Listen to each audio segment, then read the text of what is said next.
Hi all, welcome to C C bank. അപ്പം നമ്മൾ ഇന്ന് ബാങ്കിങ്ങിലെ ഒരു ചോദ്യമാണ് നോക്കാൻ പോകുന്നത്. നമുക്ക് ചോദ്യം നോക്കാം. An entity can be termed as a bank. ഒരു എൻറ്റിറ്റിനെ ബാങ്ക് എന്ന് വിളിക്കണമെങ്കിൽ വേണ്ട കാര്യം എന്താണെന്നാണ് ചോദ്യം. Option A firm or company or an individual accept deposit for lending or investment എന്ന് പറയുന്നു. Option B a firm or company is incorporated under Indian Companies Act and accept deposit for lending or investment. Option C they are money lenders who lend money. Option D none of the above.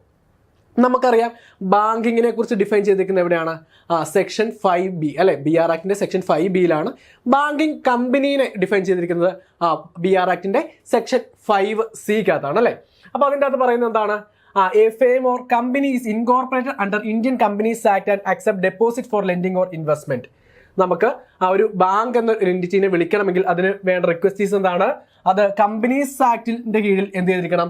Register ചെയ്തിട്ടുണ്ടായിരിക്കണം. അത് ചെയ്യേണ്ട പ്രവൃത്തി എന്താണ്? Accept deposit. എന്തിനു വേണ്ടിയിട്ടാണ്? For lending or investment. അപ്പൊ നമ്മുടെ answer ആയിട്ട് വരുന്നത് ഓപ്ഷൻ ബി ആണ്. നമുക്ക് മറ്റൊരു ചോദ്യമായിട്ട് വീണ്ടും കാണാം. താങ്ക്